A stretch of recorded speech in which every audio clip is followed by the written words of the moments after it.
Hi guys, so I'm here today to do a book review of Blacklands by Belinda Bauer. Now, I read this book on the recommendation of Brittany from Under the Radar Books. She really enjoyed this book and kindly offered to pass it on to me. I am very glad she did because I did really enjoy reading this book and it's very unlike stuff that I have been reading in the past. So what is this book, you're asking? This is a crime thriller novel, a genre I am so unfamiliar with in the grand scheme of things. However, a genre that in other formats of media I really enjoy. So I'm a massive fan of crime thriller television shows, whether they're American, Scandinavian, Britain.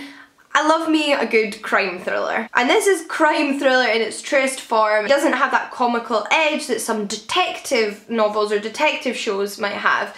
It's very harrowing, it's quite difficult to read in parts, and some truly awful things happen in it. But what's the premise of this story specifically? This book is about 12-year-old Stephen that doesn't get a lot of love at home. His family doesn't share a lot of positive emotions. Something quite horrible happened to his family that's affected them all. He's not often shown a lot of love. He's also from quite a poor background and often finds himself quite embarrassed about his clothes and things like that at school. He's picked on by his peers, and because he isn't a particularly outspoken or obviously intelligent child, he's overlooked by his teachers.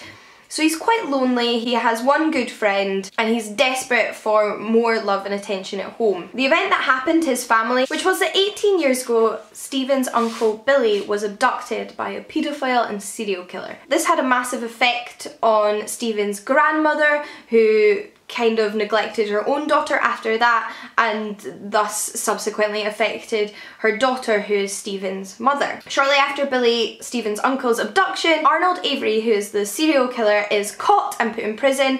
However, out of the bodies they do uncover of his victims, Billy is not one of them. They find Billy's possessions in Arnold Avery's home, so they know Arnold Avery was involved in his disappearance, but his family never have the closure of finding Billy's body. Because of Stephen's desperation for more affection and how lonely he is, he gets into his head that he thinks if he finds Billy's body, then his home life will significantly improve, and that is what leads to the further events of this story. The story is told predominantly from two perspectives, one of which is Stephen, the 12-year-old boy, and the other is Arnold Avery, the paedophile and serial killer in prison. Both perspectives were very difficult to read, although the plotline was very intriguing and I really cared about Stephen as a character.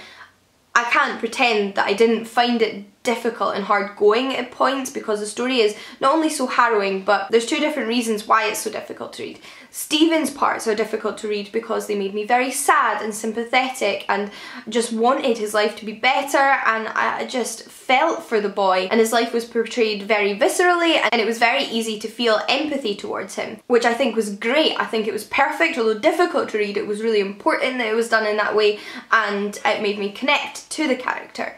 Arnold Avery's perspective chapters were difficult to read because he was a paedophile and a serial killer, and you got an insight in his head that often left me feeling quite disgusted. I think the contrast of this, however, not only gave you more insight into what was going on, you understood the story, what had happened, what was going to happen more, but you also sympathised with Stephen and Stephen's family and the victims of Arnold Avery that much more, by going through that kind of stomach-turning experience of Arnold Avery's thought process. And Belinda Bauer certainly doesn't hold back on diving into the head of somebody like Arnold Avery. It's certainly a harrowing and a difficult read, but the intrigue itself and the interactions between all the characters were absolutely fascinating. You really wanted to know what was going to happen, what the outcome of the story was going to be. But not only that, I don't think it was ever exactly obvious what was going to happen, and I was never absolutely certain. It also kept my attention, and I think